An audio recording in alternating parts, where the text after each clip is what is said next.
Students, last लेक्चरला आपण reaction एंथॅल्पी आणि bond एंथॅल्पी आपण बघत होतो. बॉन्ड एंथॅल्पी डायटॉमिक मॉलिक्युल साठी आपण बघितलेले आहे. पॉलिएटॉमिक मॉलिक्युल साठी आपण काय घेत असतो, एव्हरेज बॉन्ड एंथॅल्पी घेत असतो.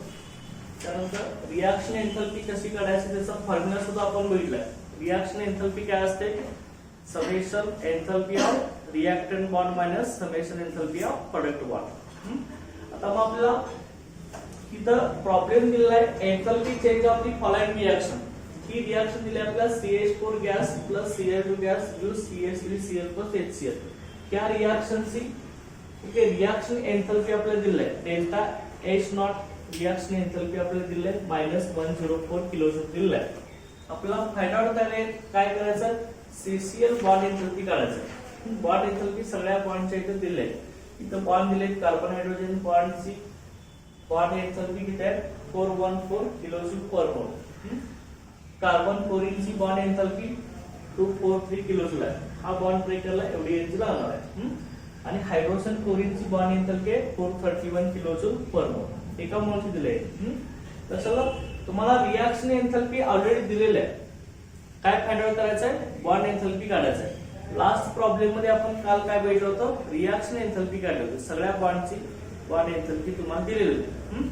आता reaction enthalpy equal to formula काय आहे आपला, reaction enthalpy delta H naught equal to काय फॉर्म्युला आहे आपला, summation enthalpy of reactant bond minus summation enthalpy of product bond. Okay, this enthalpy of reactant bond minus okay summation enthalpy of product bond. Okay, हा आपला formula आहे. लक्षात आहे. आता मग लक्षात घ्या, याच्यामध्ये आता रिएक्टंट मधले बॉन्ड कुठले कुठले आहेत ते आपल्याला समजण्यासाठी ही रिएक्शन तुम्ही स्पीड करून लिहू शकता, नाहीतर तुम्ही डायरेक्ट सुद्धा काढू शकता. आता बघा इथं काय येणार आहे लक्षात घ्या, त्यामध्ये CH4 मध्ये किती कार्बन हायड्रोजन बॉन्ड येणार आहे, 4 ना. 4 कार्बन हायड्रोजन बॉन्ड असणार आहे. आणि याच्यामध्ये Cl सिंगल बॉन्ड Cl असणार. आणि इकडे आपले प्रोडक्ट मध्ये कोण असणार आहे, कार्बनला 3 कार्बन हायड्रोजन बॉन्ड येणार असेल, बरोबर ना. आणि इकडे कोण येणार आहे, Cl. लक्षात. आणि इकडे कोण येणार आहे, H सिंगल बॉन्ड Cl. समजतं. ओके, तर मग बॉन्ड कुठले तुम्हाला माहित झाले. रिएक्टंट मध्ये कोण बॉन्ड आहे, कार्बन हायड्रोजन बॉन्ड 4 आहे आणि कार्बन क्लोरीन 1 बॉन्ड आहे. त्यामुळे आता तुम्ही इथे लिहू शकता, स्टँडर्ड एंथॅल्पी ऑफ रिएक्शन मध्ये रिएक्टंट बॉन्डच्या एंथॅल्पीची सम किती आपले कार्बन हायड्रोजन बॉन्ड आहेत, 4 आहेत ना. त्यामुळे आता तुम्ही इथे काय लिहिणार आहे, 4 इंटू बॉन्ड एंथॅल्पी ऑफ काय असणार आहे, कार्बन हायड्रोजन. राईट आहे. बॉन्ड एंथॅल्पी कार्बन हायड्रोजनची बॉन्ड एंथॅल्पी किती, कार्बन हायड्रोजन बॉन्ड आहे 4 आहे, त्यामुळे इंटू 4 असणार आहे. प्लस कोण येणार पुढे आता, क्लोरीन. क्लोरीनचा एकच मोल आहे ना, एकच क्लोरीन बॉन्ड आहे. त्यामुळे काय ना, scattered enthalpy bond enthalpy of chlorine single bond chlorine. तर काय ही एका ब्रॅकेट मध्ये तुमचं झालं. ओके, आता मायनस. आता इथे प्रोडक्ट मधले बॉन्ड, प्रोडक्ट मध्ये कोण आहे, किती बॉन्ड्स आहेत, 3 कार्बन हायड्रोजन बॉन्ड आहेत आणि एक कुठला आहे, कार्बन क्लोरीन बॉन्ड आहे. त्यामुळे तुम्ही इथे लिहू शकता 3 into standard bond enthalpy of carbon hydrogen bond CH आणि दुसरा कुठला याच्यामध्ये आणखी एक कार्बन क्लोरीन आहे. Standard bond enthalpy of carbon single bond chlorine plus आणखी कोण आले, हायड्रोजन क्लोरीन. चल का, standard enthalpy of hydrogen chlorine. लक्षात. अशा की आपण हे लिहून घेणार. आता हे लिहून घेतल्यानंतर परत आपण काय करतो, जे सिमिलर बॉन्ड्स आहेत रिएक्टंट आणि प्रोडक्ट मधले ते आपण कॅन्सल करायचे असतात. आता कार्बन हायड्रोजन मध्ये किती कार्बन, तर रिएक्टंट साइडला सिमिलर कार्बन हायड्रोजन बॉन्ड किती आहेत, 4 आहेत. इकडे 4 कार्बन हायड्रोजन बॉन्ड आहेत. प्रोडक्ट मध्ये किती आहेत, 3 कार्बन हायड्रोजन बॉन्ड आहेत. इथल्या 3 कार्बन हायड्रोजन बॉन्डला इकडले 4 कार्बन हायड्रोजन बॉन्ड गेले, म्हणजे राहिला कोण, फक्त या साइडला एकच कार्बन हायड्रोजन बॉन्ड राहिला. आणि आता मग आणखी कोण कॅन्सल होऊ शकतोय का बघा, इकडे आता क्लोरीन क्लोरीन आहे, इकडे कार्बन क्लोरीन आहे आणि इकडे हायड्रोजन क्लोरीन आहे. आता कॅन्सल होणार, जे कॅन्सल होते ते कॅन्सल करून घ्यायचं आणि मगच ऍडिशन करायचे असते. लक्षात घ्या, रिॲक्शन आणि बॉन्ड एन्थॅल्पी काढत असतात. आता मग इथं बघा, इथला आता 3 बॉन्ड गेले, पहिले कोण आता एकच राहणार ना. स्टँडर्ड एन्थॅल्पी ऑफ कोण येणार आहे, कार्बन हायड्रोजन बॉन्ड एवढंच आहे ना. आणि इकडे कोण येणार आहे, standard enthalpy of chlorine chlorine bond. Okay, आणि ह्या साइडला काय असणार इथं आपलं हाफ तर गेला, कोण राहिला आता standard enthalpy of carbon chlorine bond. Okay, इकडे काय येणार आहे, standard enthalpy of hydrogen chlorine. हे अशा पद्धतीने येणार आहे. ओके, आता इथे फक्त तुम्ही व्हॅल्यू पुट अप करायचं. आता तुम्हाला ऑलरेडी लक्षात घ्या, त्यामध्ये स्टँडर्ड एन्थॅल्पी ऑफ रिएक्शन म्हणजे रिएक्शन एन्थॅल्पीची व्हॅल्यू दिलेली आहे. रिएक्शन एन्थॅल्पी किती दिली तुम्हाला, -104 किलोजूल दिलेले आहे रिएक्शन एन्थॅल्पी. तुम्ही आता डायरेक्ट इथे घेऊ शकता, standard enthalpy of reaction -104 kilojoule दिलेले आहे is equal to standard bond enthalpy of carbon hydrogen bond. Carbon hydrogen bond enthalpy दिलेले आहे 414. तो काही दिलेलं आहे आपल्याला, okay 414. Okay 414 plus carbon chlorine chlorine single bond याची दिले आहे किती आपल्याला 243 दिलेले आहे. ओके 243. ओके, त्यानंतर इकडे मायनस काय होणार आहे आता याच्यामध्ये क्लोरीन क्लोरीन क्लोरीन क्लोरीनची बॉन्ड एन्थॅल्पी किती आपली, कार्बन क्लोरीन सॉरी इथं मला काय काय केलं आपण, कार्बन हायड्रोजनची बॉन्ड एन्थॅल्पी आपण लिहिलेली आहे.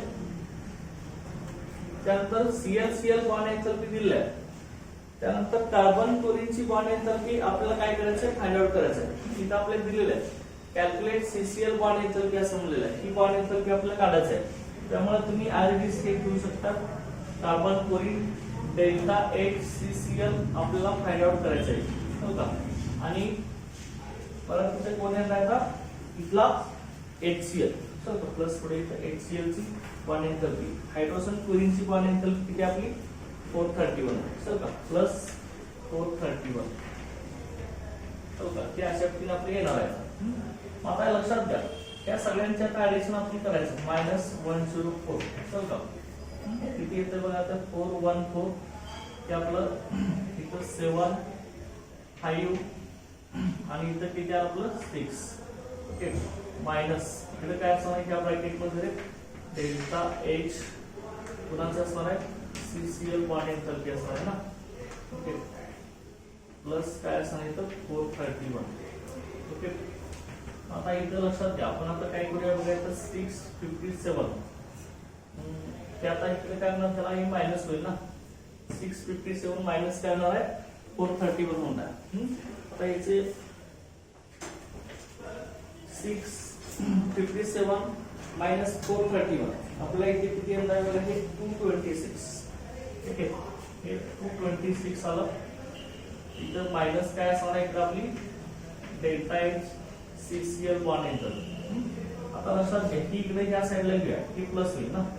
तर मग इथे काय होणार आहे, standard bond enthalpy of carbon chlorine bond is equal to, हा मायनस या साइडला गेला तर इकडे काय होणार आहे प्लस होणार आहे. म्हणजे आपले काय येणार आहे हे 226 ऍज इट इज आहे. हा मायनस या साइडला येतो प्लस, प्लस हे काय होणार आहे 104. म्हणजे किती होणार आहे हे सांगा आपलं 10. ओके, इथं 1 इथं 3 होणार, हे आणि इथं 330 किलोजूल पर मिनिट. हे आपली काय येणार आहे CCl बॉन्ड एन्थॅल्पी. समजलं. ओके, लक्षात घ्या की बॉन्ड एन्थॅल्पी अशी काढायचं, कार्बन क्लोरीन बॉन्ड एन्थॅल्पी आपल्याला रिएक्शन एन्थॅल्पी दिलेली आहे, तर त्याच्यावर अशी बॉन्ड एन्थॅल्पी काढून घ्यायची. समजले कसं फाइंड आउट करायचं. काल रिएक्शन एन्थॅल्पी काढली, आज काय केलंय पण बॉन्ड एन्थॅल्पी. अंडरस्टँड. आता त्यानंतर नेक्स्ट बघा पुढचा आता पॉइंट आहे आपल्या याच्यामध्ये Hess law of constant heat summation.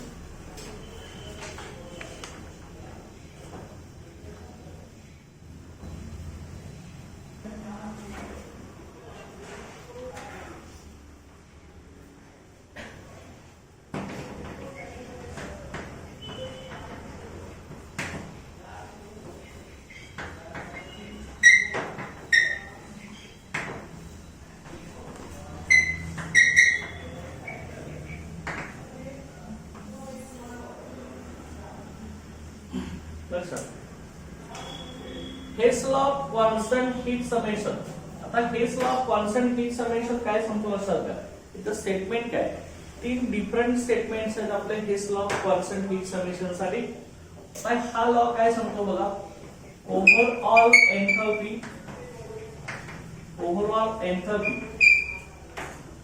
एन्थॅल्पी change of a reaction, overall enthalpy change of a reaction is equal to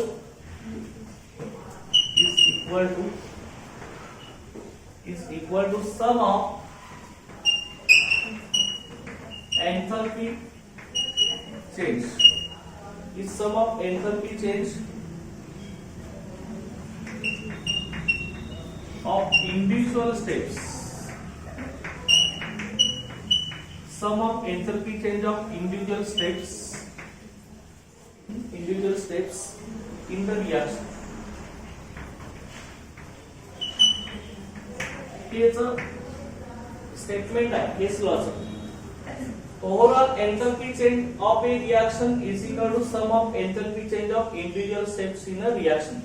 रिएक्शनची total enthalpy change म्हणजे ओव्हरऑल एन्थॅल्पी चेंज ती काय असणार आहे, रिएक्शन किती स्टेप मध्ये होत असते त्या सगळ्या स्टेप मध्ये चेंज होणारा एन्थॅल्पीची काय असणार आहे, सम असणार आहे.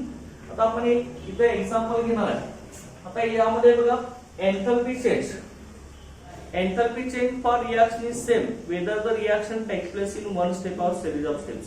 एन्थॅल्पी आपली स्टेट फंक्शन आहे, याची व्हॅल्यू कशावर डिपेंड असते, इनिशियल आणि फायनल स्टेट वरती, not on the path followed by the system. Okay, एन्थॅल्पी change it is a state function. बघा इथे एक्झाम्पल मी इथे घेतो, एक सिंपल एक्झाम्पल इथे घेतो. कसं असणार आहे बघा याच्यामध्ये,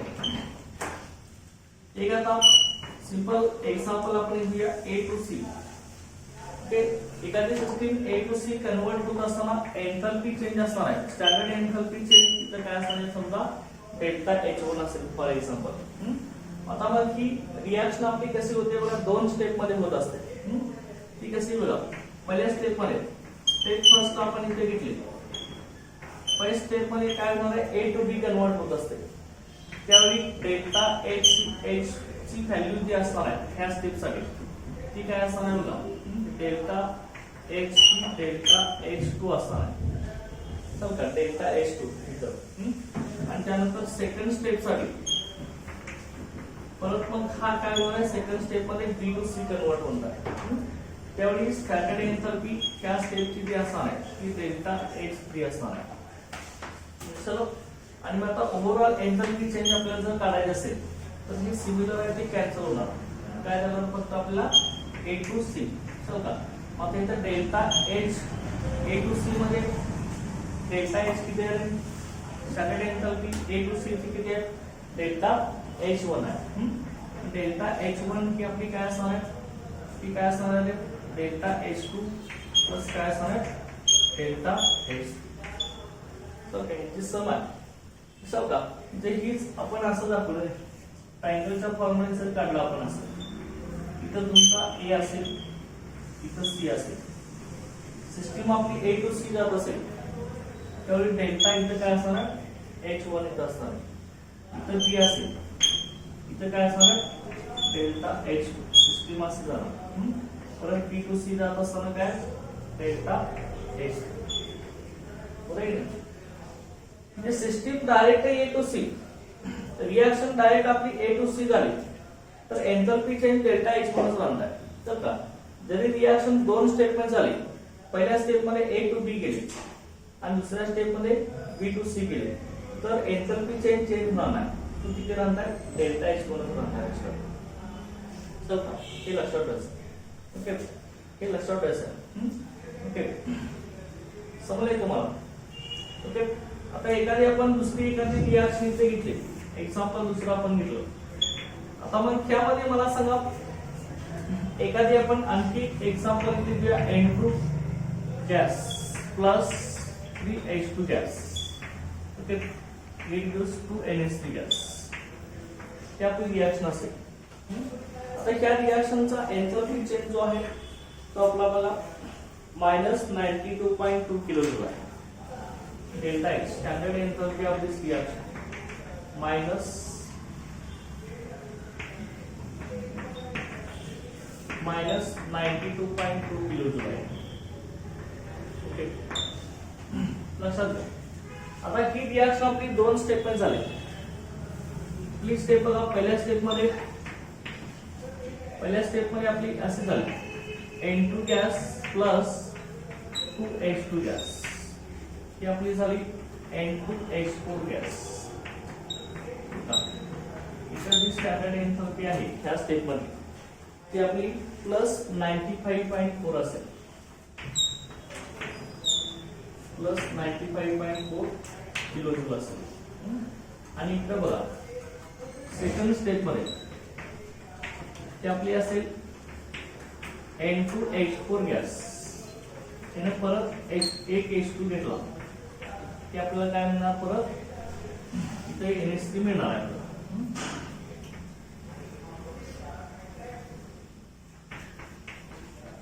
ओके, twice NH3. इथं delta H standard enthalpy of reaction इथं जी असणार आहे आपली त्यामध्ये -876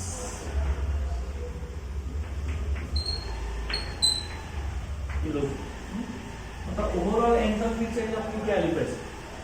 मला याच्यामध्ये कसं येणार, त्या N2H4 ला N2H4 कॅन्सल झाला, कोण झालं इथं N2 आला.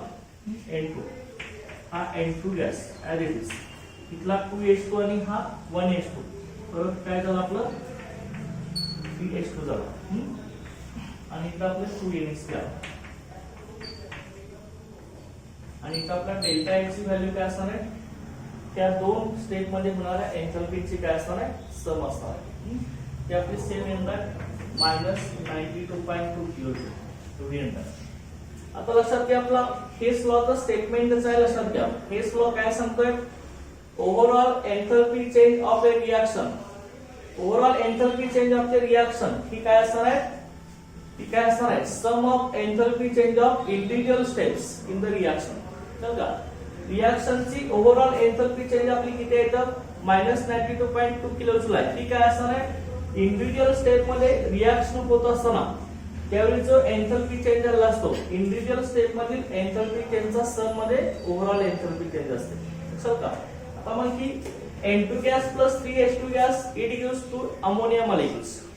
आता ह्या रिएक्शन मध्ये ही रिएक्शन जरी एका सिंगल स्टेप मध्ये झाली तरी सुद्धा एंथॅल्पी चेंजची व्हॅल्यू -92.2 आहे. आणि जरी रिएक्शन आपली दोन स्टेप मध्ये झाली तरी सुद्धा ओव्हरऑल एंथॅल्पी चेंजची व्हॅल्यू चेंज झाली का, सेमच झाली. लक्षात घ्या.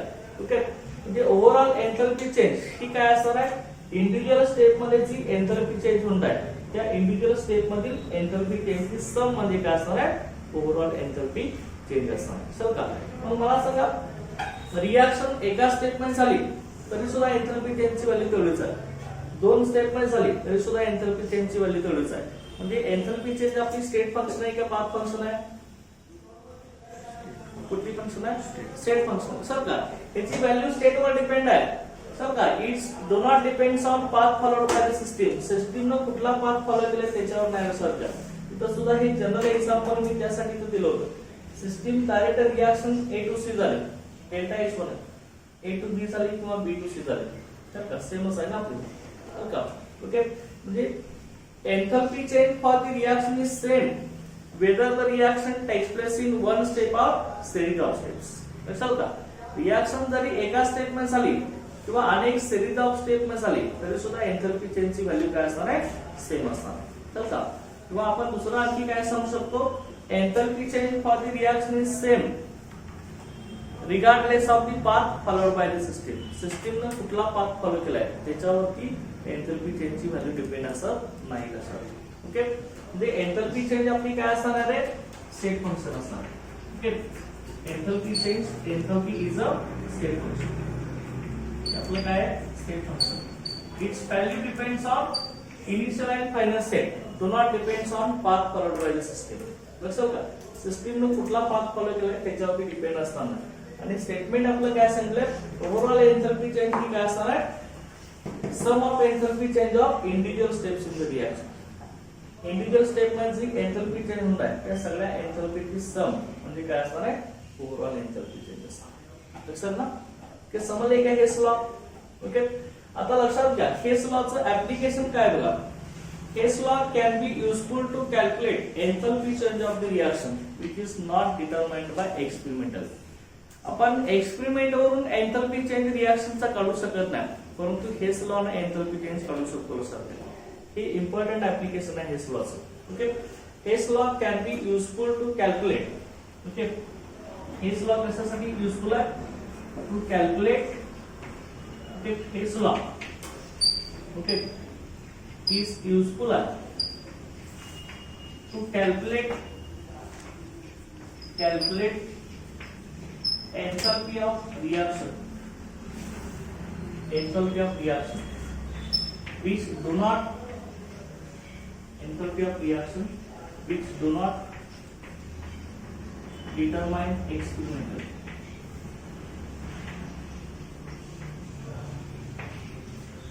So एक्सपेरिमेंट करून आपण एंथॅल्पी चेंज काढू शकत नाही रिएक्शनचा परंतु हेस लॉ नुसार रिएक्शनची एंथॅल्पी आपण सांगू शकतो सर.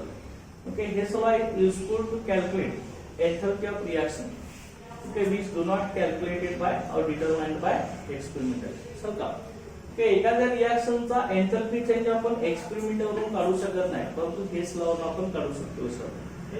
हे ऍप्लिकेशन आहे हेस लॉचं. आता कशी एंथॅल्पी चेंज काढली जाते रिएक्शनची हेस लॉ त्याचे आता प्रॉब्लेम्स आपण इथे घेऊया. ओके हे समजले इथेपर्यंत समजले ना की Hess law of constant heat summation ही काय असणार आहे. ओके ही काय असणार आहे हेस लॉ काय असणार आहे ओव्हरऑल एंथॅल्पी चेंज ही काय असते इंडिव्हिज्युअल स्टेप मध्ये एंथॅल्पी चेंज होत असतो त्या सगळ्या एंथॅल्पी चेंजची सम जे ओव्हरऑल एंथॅल्पी चेंज असते.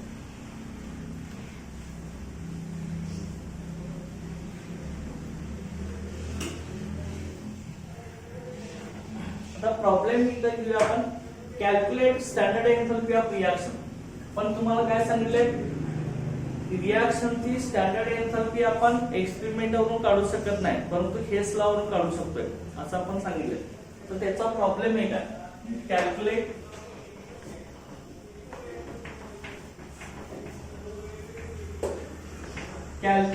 Standard enthalpy. Okay calculate standard enthalpy of the reaction. Okay, calculate standard enthalpy of reaction. Reaction काय बघा 2Fe solid plus 3/2 O2 gas. Okay, it reduce Fe2O3 solid. Okay. लक्षात given value काय दिलंय बघा आपल्याला आणखी की आपल्याला standard enthalpy of standard reaction दिलेलं आहे. पहिल्या याच्यामध्ये काय होतं first 2Al solid plus Fe2O3 solid. Okay it gives 2Fe solid plus Al2O3 solid. इसकी स्टैंडर्ड एंथैल्पी ऑफ रिएक्शन दिलेले आहे delta H not R -847.6 kilojoules. Then the second 2Al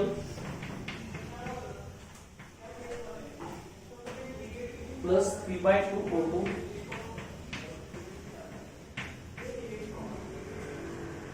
use Al2O3 solid. Al2O3 solid. Standard enthalpy of this reaction -1670 kilo. Okay आता इथं लक्षात घ्यायचं हे आपल्याला कसं सॉल्व्ह करायचं लक्षात तुम्हाला काय सांगितलं बघा calculate standard enthalpy of reaction. रिएक्शनची स्टँडर्ड एंथॅल्पी काढायचं आहे. हा हेस लॉचा प्रॉब्लेम आहे. रिएक्शन कुठली आपली 2Fe solid plus 3/2 O2 gas gives Fe2O3 solid. ही आपली स्टँडर्ड रिएक्शन आहे. आता ही रिएक्शन ह्या दोन स्टेप मध्ये होते असं सांगितलंय.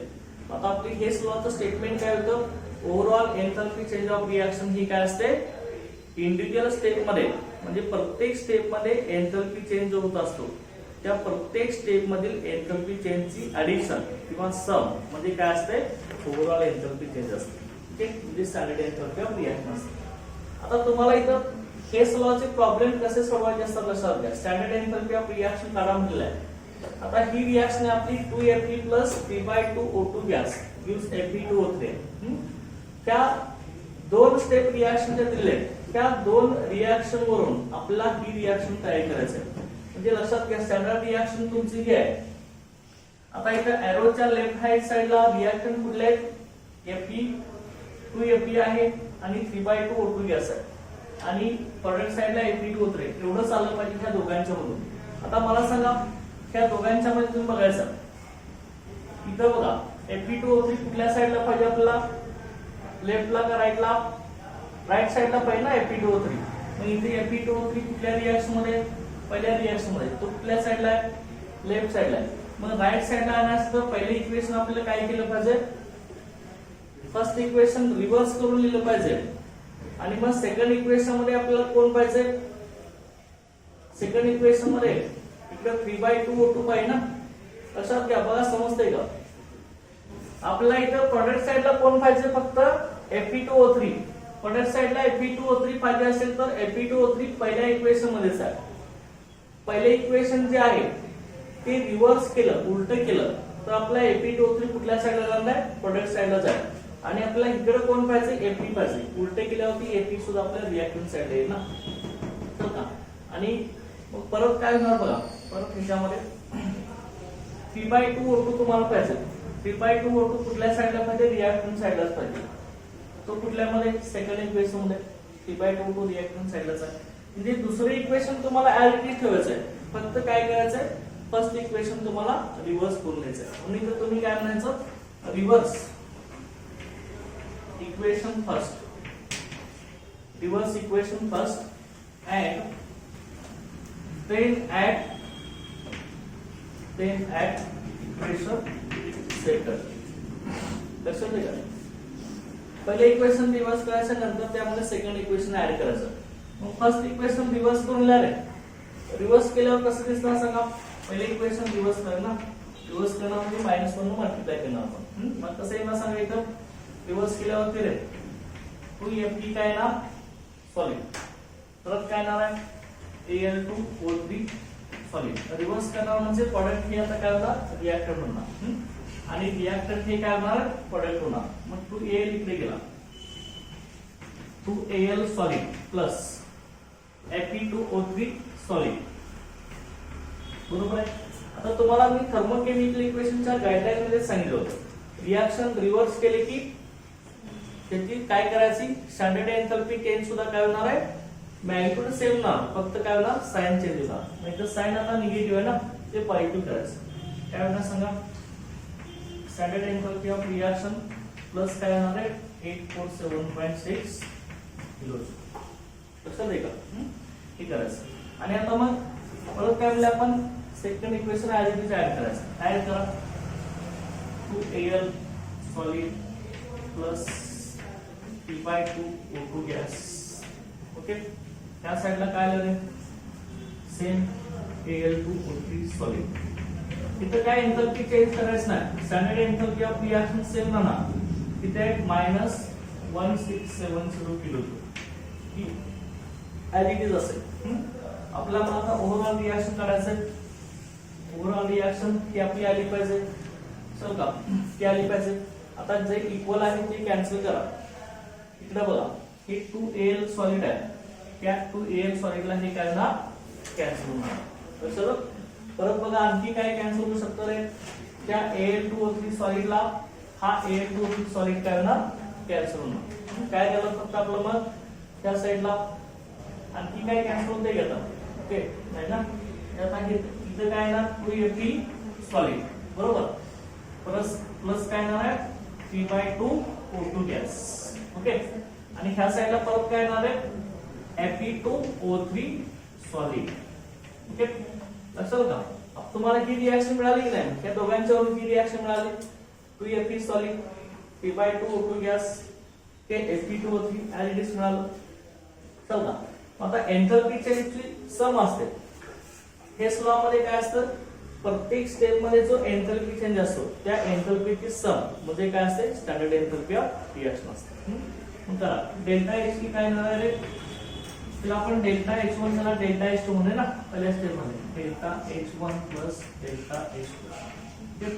डेल्टा H1 ची व्हॅल्यू किती, 847.6 प्लस मायनस 1670. हे आपण करायचं. ओके, ह्याची व्हॅल्यू आपल्याला इथे मिळणार आहे सेम मायनस 822. तर का 0.4. तर का मायनस 822.4 किलो जूल. लक्षात ठेवा. ही स्टँडर्ड एंथॅल्पी ऑफ रिएक्शन आपल्याला निघाला, तीच आपल्याला फाइंड आउट करायला सांगितलं. लक्षात ठेवा इथं. लक्षात का. समजले ना त्याचा प्रॉब्लेम सॉल्व्ह केला. त्यात काय डाऊट आहे का, काय अंडरस्टँड. तर त्यानंतर नेक्स्ट प्रॉब्लेम यातला बघूया, दुसरा याच्यामधला.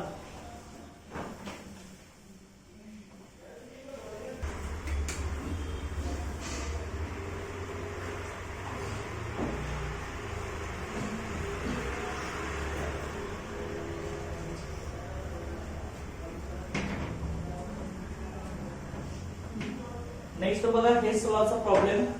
Calculate the standard enthalpy of the reaction.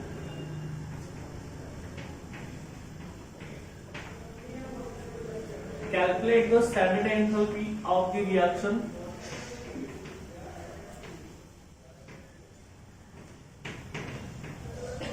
Calculate standard enthalpy of the reaction. Reaction तुम्हाला दिलेले SiO2 solid plus 3C graphite. Carbon ग्राफाइटच्या फॉर्म मध्ये एक थर्मोकेमिकल इक्वेशन आहे. SiC solid plus 2CO gas.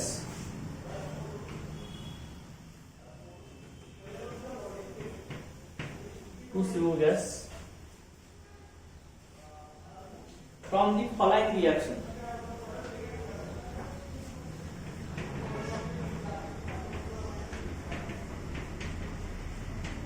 From the following reaction. Okay. From the following reaction. Reaction आपल्याला दिले बघा. आपल्याला reaction दिले बघा. Si solid plus O2 gas. SiO2 solid. Okay, SiO2 solid. Standard enthalpy of this reaction ते आपल्याला दिलेले आहे minus 911 kilojoule. Second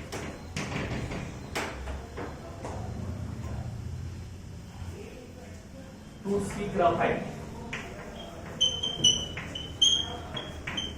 2C graphite plus O2 gas.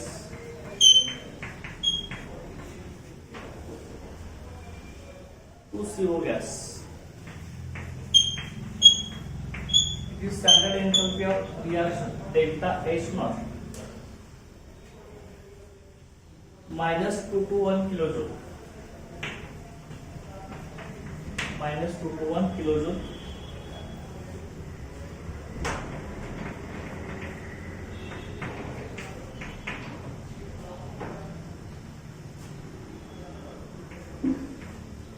Si solid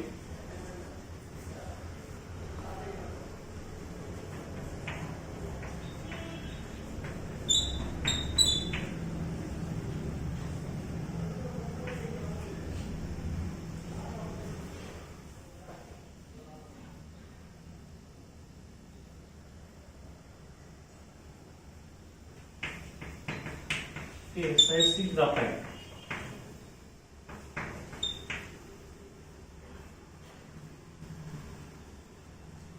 solid, SiC silicon carbide solid.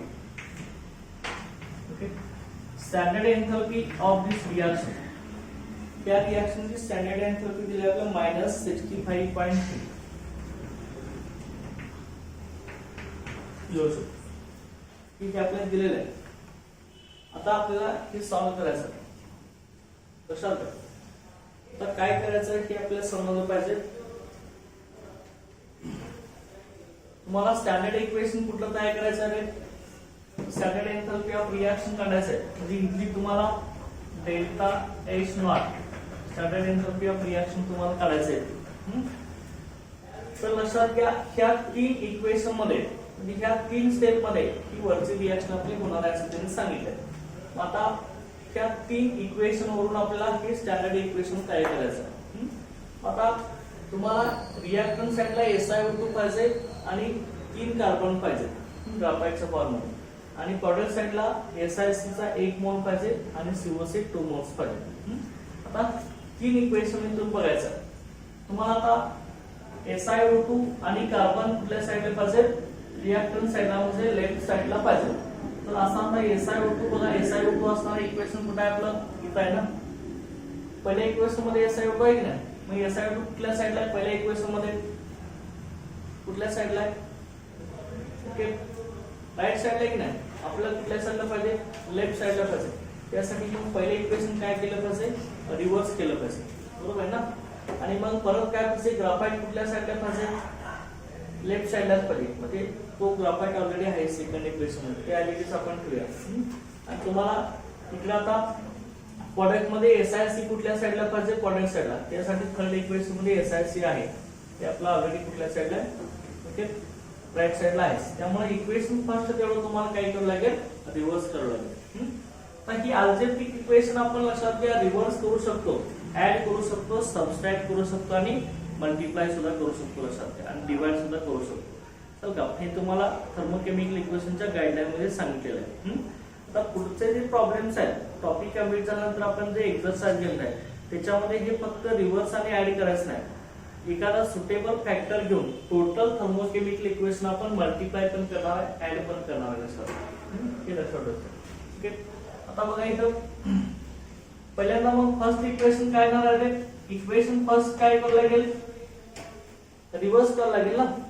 Equation first reverse करायचं and then add equation 2 and equation 4. चौथा. Okay, पहिले equation reverse करायचं आणि त्यानंतर इक्वेशन 2 आणि 3 आपल्याला ऍड करायचं लक्षात घ्या.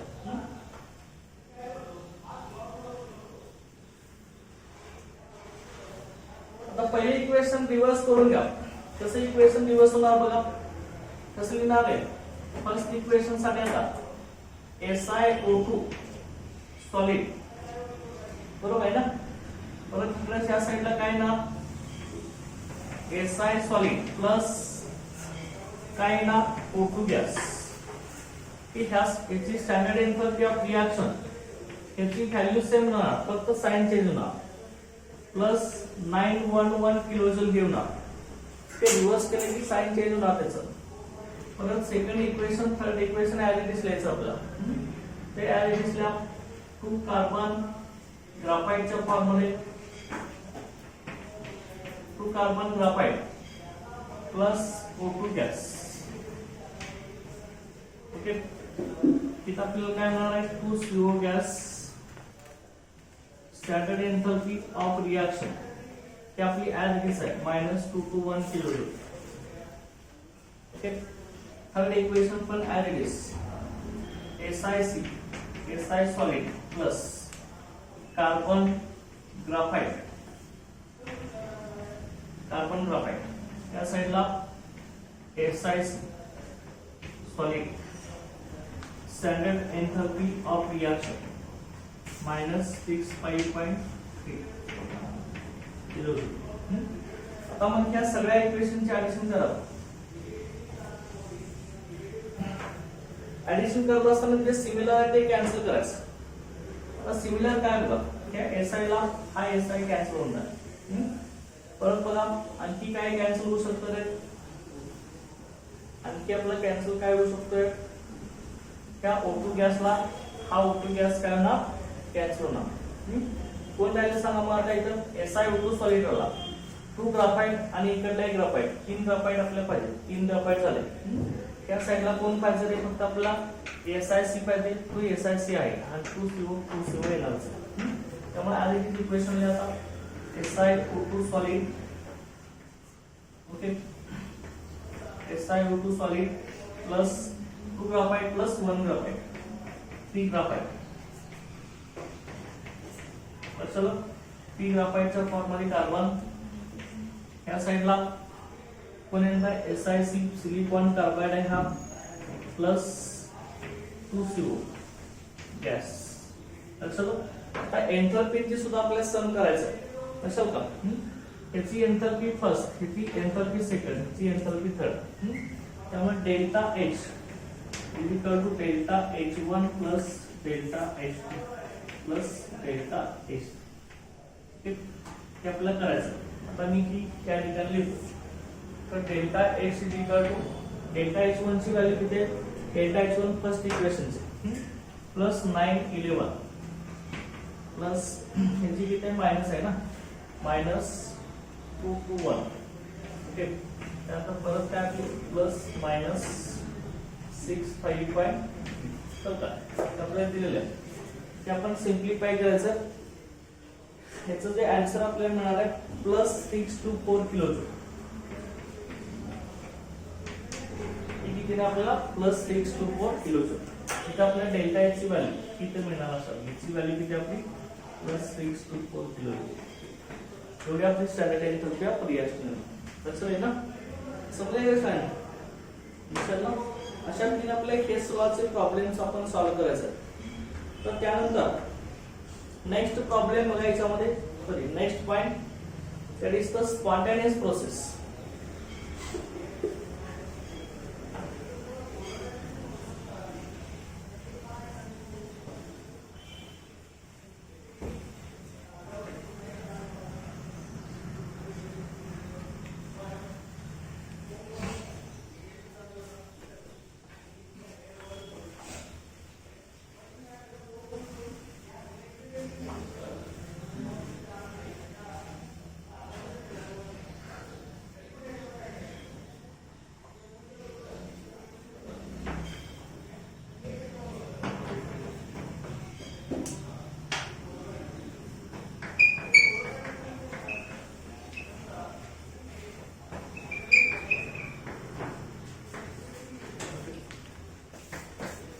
Spontaneous process. Spontaneous process, it is also called as an irreversible process.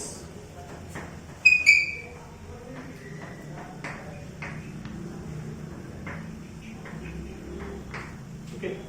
Spontaneous process or irreversible process. The spontaneous process कैसा होना चाहिए? The process that takes place. The process that takes place of its own. The process that takes place of its own without any external influence. Without any external influence. Okay.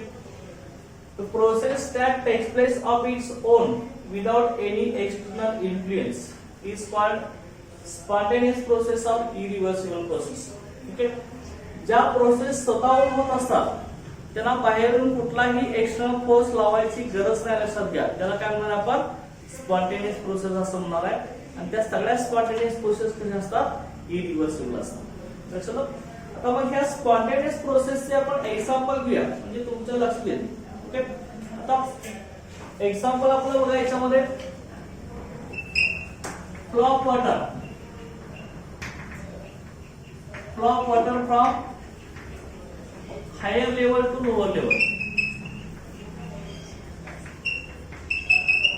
Also, water आपण higher level पासून lower लेवलला flow होत असते. Higher level पासून lower लेवलला water flow होत असताना म्हणजे वॉटर आपलं असं वरून खाली येत असताना असं का कुठलाही फोर्स लावायची गरज आहे का? स्वतःहून होत असतं ना, विदाउट एनी एक्सटर्नल इन्फ्लुएन्स स्वतःहून घडण्याचं उत्स्फूर्तपणे त्या रिॲक्शन होत असतात. लक्षात घ्या, process that takes place of its own. Okay, स्वतःहून होत असतात. That take place of its own accord, स्वतःहून घडण्यात असतात without any external influence. Okay, तर वरून खाली पाणी पडणार आहे आपल्या लक्षात घ्या, ती स्वतःहून घडत असतात. कुठलाही त्याला एक्सटर्नल फोर्स लावायची गरज नाही. परंतु लक्षात घ्या, खाली आलेलं पाणी लोअर लेवलचं पाणी परत वरती जाऊ शकेल का रे? वॉटर वरती जाऊ शकणार नाही. म्हणून ही प्रोसेस कसं आहे, ही रिव्हर्सिबल आहे. रिव्हर्स होते का? रिव्हर्स होते का रे? होत नाही ना, हो का? म्हणजे ही स्पॉन्टेनियस प्रोसेस आपल्या कशा असतात, इरिव्हर्सिबल असतात का? मग आता मला सांगा, कुठपर्यंत वॉटर हे हायर लेवल पासून लोअर लेवल पर्यंत फ्लो होणार आहे? जोपर्यंत इक्विलिब्रियम अटेन होत नाही. म्हणजे इक्विलिब्रियम अटेन होत नाही म्हणजे कसं, लोअर लेवलची लेवल इथं आहे, ही आपली ग्राउंड लेवलची लेवल इथं आहे. हायर पासून लोअरला असं वॉटर आपलं फ्लो होत चाललेलं आहे. जोपर्यंत लोअर लेवल आणि हायर लेवल यांची लेवल इक्वल होत नाही, पाणी गळून लक्षात घ्या, तोपर्यंत वॉटर फ्लोज होणार. जोपर्यंत लोअर लेवल आणि हायर लेवल दोघांची लेवल इक्वल होणार आहे, त्यावेळी वॉटर काय होणार आहे, फ्लो होण्याचं स्टॉप होणार आहे आणि इक्विलिब्रियम अटेन होणार लक्षात. म्हणजे थोडक्यात अर्थ काय, all natural process leads to formation of equilibrium. समजा सगळ्या नॅचरल प्रोसेस ही water flow water from higher level to lower level, ही आपली नॅचरल प्रोसेस आहे की नाही, स्वतःहून होत असते. मग ही सगळी नॅचरल प्रोसेस कशा असतात, टेंड्स टू अटेन इक्विलिब्रियम. सगळ्या नॅचरल प्रोसेस कुठल्या साईडला जात असतात, इक्विलिब्रियम अटेन करण्याच्या दिशेला जात असतात. एकदा इक्विलिब्रियम अटेन झाला की सिस्टीम आपली काय होत असते, की स्टेबिलिटी अचीव करत असते, मोर स्टेबल होत असते. बरोबर आहे ना? आता मग हे पहिले एक्झाम्पल झालं. आता दुसरे एक एक्झाम्पल आपण बघूया त्याच्यामध्ये. लक्षात घ्या, समजा आपण इथं सांगितलं, आता दुसरे एखादं वेल एक्झाम्पल तुम्ही सांगू शकता. कुठला आहे सांगा, स्पॉन्टेनियसली स्वतःहून घडून आलं पाहिजे ते. कुठला आहे डे टू डे लाईफ मध्ये आणखी एक एक्झाम्पल आपलं आईस मेल्ट होतंय ना, ice melt above 0 degree Celsius. 0 degree Celsius temperature पेक्षा जास्त गेलं टेम्परेचर तर आईस ऑटोमॅटिकली मेल्ट होतोय. त्याला कुठला फोर्स लावायला लागतोय का? आहे ना, स्पॉन्टेनियस होत असतं. लक्षात घ्या, ice melt above 0 degree Celsius is a spontaneous process, जी नॅचरल प्रोसेस आहे. तर सगळ्या स्पॉन्टेनियस प्रोसेसच्या नॅचरल असतात आणि नॅचरल प्रोसेस कशा असतात, इरिव्हर्सिबल असतात. लक्षात घ्या. आणखी एखादं एक्झाम्पल सांगा. तुम्ही आता दुसरा, आता hot coffee in a cup. एका कप मध्ये तुम्ही हॉट कॉफी घेतली असेल, hot coffee in a cup.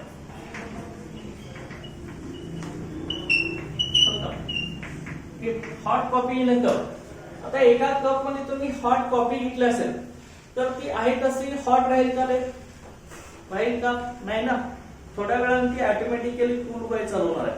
Hot coffee in a cup it cools down. चल का, ही कूल होत असते. लक्षात घ्या, कूल्स डाऊन. लक्षात घ्या, स्वतःहून कूल होत असते. कुठला फोर्स लावायची गरज आहे का कूल करण्यासाठी? स्वतःहून होत असते. लक्षात घ्या.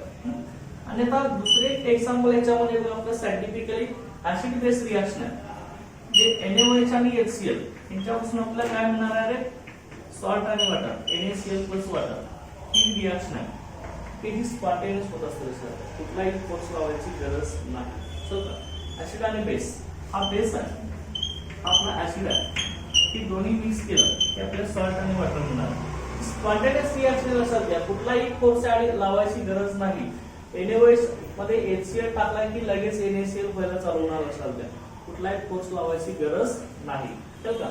मग आता थोडक्यात काय आले, सगळ्या स्पॉन्टेनियस प्रोसेसच्या स्वतःहून होत असतात. कुठलाही एक्सटर्नल फोर्स लावायची गरज नाही.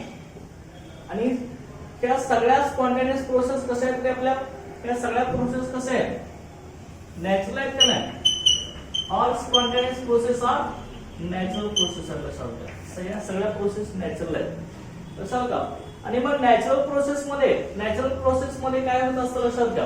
आता वॉटर हायर लेवल पासून लोअर लेवलला येत असते, म्हणजे त्याची एनर्जी लॉस होते का गेन होत असते? वरून पाणी खाली पडणार आहे, त्याची एनर्जी कमी होते की जास्त होते? वरून पाणी खाली पडणार आहे, वरती असताना स्पीड जास्त असतं, खाली पडल्यानंतर त्याचं स्पीड कमी होते, पण त्याची एनर्जी कमी होते की जास्त होते? कशी होते? कमी होते ना, एनर्जी त्याची कमी होते, लक्षात घ्या. म्हणजे एनर्जी कमी झाली समजा, एनर्जी कमी होते. Ice melt above 0 degree Celsius, ice melt व्हायला चालू झाला तर काय होणार आहे? स्पॉन्टेनियसली मेल्ट होत चालू आहे अबोव 0 डिग्री सेल्सिअस. तिथे एनर्जी अब्सॉर्ब होणार का रिलीज होणार? काय होणार? काय होणार? एनर्जी काय होणार? बरोबर आहे, एनर्जी रिलीज होणार की नाही, एनर्जी बाहेर पडायला चालू होणार आहे त्याचे, समजा. आणि hot coffee in a cup cools down, म्हणजे आपण एका कप मध्ये हॉट कॉफी घेतली, थोड्या वेळानंतर ती कूल व्हायला चालू होणार, म्हणजे इथं सुद्धा एनर्जी बाहेर पडायला चालू होणार की नाही. आणि मग ऍसिड आणि बेस मिक्स केलं की NaCl आणि वॉटर न्यूट्रलायझेशन रिएक्शन आहे, एनर्जी बाहेर पडायला चालू होणार. म्हणजे सगळ्या नॅचरल प्रोसेस आहे, सगळ्या नॅचरल प्रोसेस मध्ये एनर्जी काय होत असते? कमी होत असते, लक्षात घ्या. एनर्जी डिक्रीज होत असते, एनर्जी बाहेर पडत असते. म्हणजे एनर्जी रिलीज करणाऱ्या रिएक्शनला आपण काय म्हणत असतो रे? एक्सोथर्मिक का एंडोथर्मिक कुठल्या म्हणतो आपण? ज्या रिएक्शन मध्ये किंवा ज्या सिस्टीम मध्ये एनर्जी बाहेर पडत असते त्या कुठल्या प्रोसेस असणार? मग एक्सोथर्मिक प्रोसेस असतात. म्हणून आपण काय म्हणू शकतो? All spontaneous process are exothermic process. त्या कुठल्या असतात? एक्सोथर्मिक प्रोसेस असतात, लक्षात घ्या. एक्सोथर्मिक म्हणजे काय? त्यांच्यात हीट बाहेर पडत असते, एनर्जी बाहेर पडत असते, लक्षात घ्या. पण एनर्जी बाहेर पडल्यामुळेच ते काय करत असतात? इक्विलिब्रियम अटेन करत असतात, लक्षात घ्या. म्हणून आपण काय म्हणू शकतो, लक्षात घ्या. तर सेंटेन्स मी काय समजू शकतो? All spontaneous process, all spontaneous process are natural process. सगळ्या स्पॉन्टेनियस प्रोसेस च्या नॅचरल प्रोसेस असतात. And natural process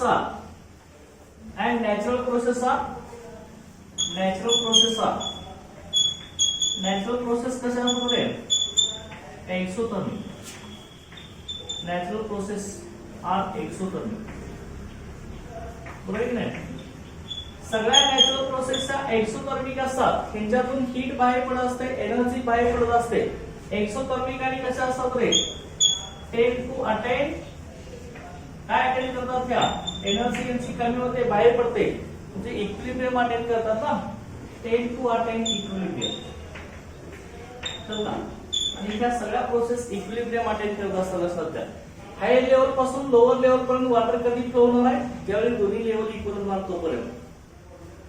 hot coffee in a cup cools down कुठपर्यंत होणार आहे? कूल जोपर्यंत सराउंडिंगचं टेम्परेचर आणि कपचं टेम्परेचर इक्वल होत नाही तोपर्यंत हीट बाहेर पडणार आहे ना. दोन्ही इक्वल झाले की हीट बाहेर पडायचे स्टॉप होणार आहे. म्हणजे all spontaneous process are natural processes. आणि नॅचरल प्रोसेसेस कशा असतात? त्या एक्सोथर्मिक असतात, म्हणजे ह्याच्यामध्ये हीट बाहेर पडत असते आणि त्या काय करत असतात? नॅचरल प्रोसेस इक्विलिब्रियम अटेन करत असतात. म्हणजे थोडक्यात तुम्हाला काय सांगायचं आता याच्यामध्ये?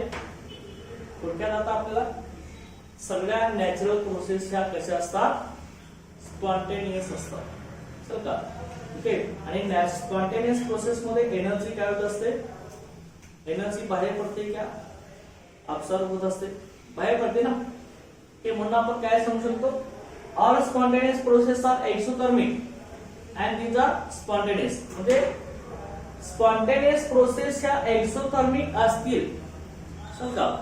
सगळ्या स्पॉन्टेनियस प्रोसेस आपल्या एक्सोथर्मिक असतील तर त्या कशा असतात? नॅचरल प्रोसेस असतात, लक्षात. आता मग एनर्जी आणि स्पॉन्टेनिटी मधला आपण रिलेशन आता सांगणार आहे. थोडक्यात काय? प्रोसेस एक्सोथर्मिक असेल तर ती काय असणार आहे? स्पॉन्टेनियस असणार, बरोबर नाही? आपण काय सांगू शकतो? All exothermic process R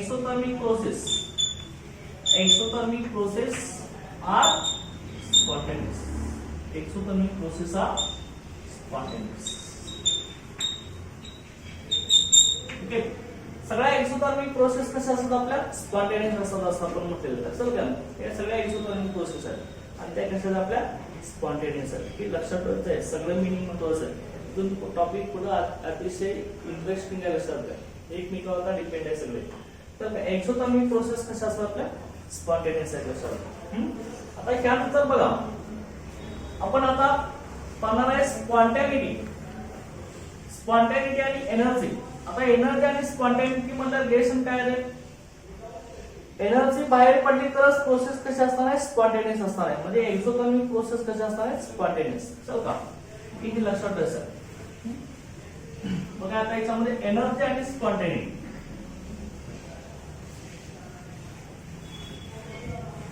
energy and spontaneity. Energy and spontaneity काय असणार आहे?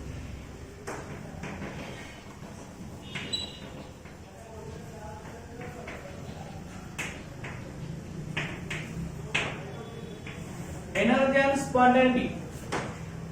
The spontaneous process occurs in which direction?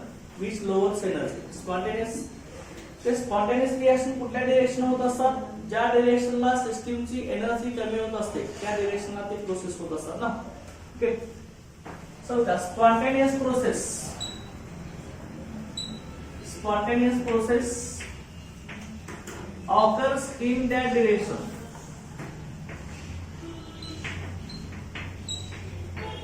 In that direction in which energy is lower. Spontaneous process कुठल्या डायरेक्शन होत असते? ज्या डायरेक्शनला सिस्टीमची एनर्जी कमी होत असते. In which energy of the system is lower. तर त्या सिस्टीमची एनर्जी ज्या साइडला कमी होत असते त्या डायरेक्शनला स्पॉन्टेनियस प्रोसेस होत असते. ठीक आहे. आता मग लक्षात घ्या एखादं एक्झाम्पल आपण घेऊया. थोडक्यात काय स्पॉन्टेनियस प्रोसेस सगळ्या एक्सोथर्मिक असतात आपण सांगितलंय. एनर्जी कमी होत असते. मग आता इथं एक्झाम्पल आपण इथे काय घेतलंय? NaOH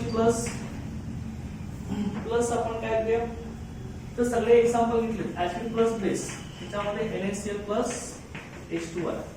इथे डेल्टा H ची व्हॅल्यू निगेटिव्ह आहे. ओके. एंथॅल्पी ऑफ रिएक्शन ही आपली किती आहे बघा? -57 किलोजूल पर मोल. ओके. आता ह्या रिएक्शन मध्ये एनर्जी आपली काय होते? रिलीज होत असते. एनर्जी रिलीज होत असेल तर ती सिस्टीम कशी असणार आहे? स्पॉन्टेनियस प्रोसेस असणार आहे. ठीक आहे. पण असं नाही लक्षात घ्या. आता तुम्ही काय सांगितलं? सगळ्या स्पॉन्टेनियस प्रोसेस ह्या कशा असतात? एक्सोथर्मिक प्रोसेस असतात असं म्हणलेलं आहे. परंतु नेचर मध्ये अशा पण प्रोसेस आहेत त्या स्पॉन्टेनियस आहेत परंतु एंडोथर्मिक सुद्धा आहेत. ठीक आहे. म्हणून एनर्जी आणि स्पॉन्टेनिटी हा कन्सेप्ट लक्षात घ्या. म्हणजे सगळ्या स्पॉन्टेनियस प्रोसेस मध्ये एनर्जी आपली रिलीज होते असं काय नाही. काही स्पॉन्टेनियस प्रोसेस मध्ये एनर्जी अब्सॉर्ब पण होत असते. म्हणजे सम स्पॉन्टेनियस प्रोसेस आर एंडोथर्मिक. समजा म्हणजे एनर्जी रिलीज झाली तरच प्रोसेस स्पॉन्टेनियस असं नाही. All exothermic process are spontaneous. Okay. असं नाही लक्षात घ्या. एंडोथर्मिक प्रोसेस सुद्धा स्पॉन्टेनियस असू शकतात. आता एक्झाम्पल आपण इथे घेऊया. ऑन अदर हँड आता दुसऱ्या साइडला कसं असणार बघा ह्याच्यामध्ये. आता त्यामध्ये आपण एक एक्झाम्पल घेतलं. Ice melt spontaneously above 0 degree Celsius. Ice melt spontaneously above 0 degree Celsius. 0 degree सेल्सियसच्या वरती आइस मेल्ट होत चालवणार. आणि दुसरा आपल्या ह्याच्यामध्ये second example NaCl dissolves in water. Sodium chloride water मध्ये डिसॉल्व्ह होत असतो. सर ह्या दोन प्रोसेस आइस हा 0 डिग्री सेल्सियस टेम्परेचरच्या वरती गेला तर मेल्ट मध्ये चालवणार ना. आणि सोडियम क्लोराइड वाटर मध्ये डिसॉल्व्ह होत असतो ऑटोमॅटिकली. मग ही आइस मेल्ट होत असताना आणि NaCl डिसॉल्व्ह होत असताना एनर्जी ऍब्सॉर्ब केली जाते. सर एनर्जी काय केली जाते? ऍब्सॉर्ब केली जाते ना. ते एनर्जी ऍब्सॉर्ब होते. मग एनर्जी ऍब्सॉर्ब होते तर त्या दोन्ही प्रोसेस कशा आहेत? त्या दोन्ही प्रोसेस कशा आहेत? त्या कशा प्रोसेस आहेत दोन्ही? त्या एंडोथर्मिक प्रोसेस आहेत. पण एंडोथर्मिक प्रोसेस मध्ये काय होतंय? हीट ऍब्सॉर्ब केली जाते. राईट नाही. आता स्पॉन्टेनियस प्रोसेस सगळ्या स्पॉन्टेनियस प्रोसेस एंडोथर्मिक असतात असं नाही. काही प्रोसेस एंडोथर्मिक असतात परंतु त्या स्पॉन्टेनियस असतात लक्षात घ्या. म्हणजे exothermicity is not sufficient criteria to deciding the spontaneity of the reaction. समजा एखादी रिएक्शन स्पॉन्टेनियस आहे डिसाइड करण्यासाठी एक्सोथर्मिसिटी डिपेंड नाही. लक्षात घ्या एंडोथर्मिक सुद्धा प्रोसेस ह्या स्पॉन्टेनियस असतात. ओके म्हणून आपण काय सांगू शकतो exothermicity is a endothermic and spontaneous. समजा त्या एंडोथर्मिक आणि कशा आहेत त्या स्पॉन्टेनियस. तो काय एंडोथर्मिक प्रोसेस आणि स्पॉन्टेनियस आहे. त्यामुळे exothermicity is not sufficient criteria. is not sufficient criteria to decide spontaneity. Okay, लक्षात ठेवा. Exothermicity is not sufficient criteria to decide spontaneity. Okay, is not sufficient to decide spontaneity. Okay, endothermic and exothermic. Okay, ह्या process कशा आहेत आपल्या endothermic आणि spontaneous आहेत. Okay, these processes are endothermic and spontaneous. Okay, लक्षात का? त्यामुळं spontaneity decide करण्यासाठी दुसरा फॅक्टर आपण डिसाइड करतो लक्षात घ्या तो आहे एंट्रोपी. ते आपण आता नेक्स्ट लेक्चरला पाहून बघणार. लक्षात का? म्हणजे आपण काय सांगितलं त्याच्यामध्ये सगळ्या नॅचरल प्रोसेस ह्या स्पॉन्टेनियस असतात असं आपण म्हटलं होतं आणि स्पॉन्टेनियस प्रोसेस त्या सगळ्या कशा असतात एक्सोथर्मिक असतात. म्हणून स्पॉन्टेनियस प्रोसेस कशा असतात एक्सोथर्मिक असतात. परंतु नेचर मध्ये काही प्रोसेस आहेत त्या एंडोथर्मिक आहेत आणि स्पॉन्टेनियस आहेत. म्हणून एक्सोथर्मिसिटी ही स्पॉन्टेनिटी डिसाइड करण्याचा सफिशियंट क्रायटेरिया नाही.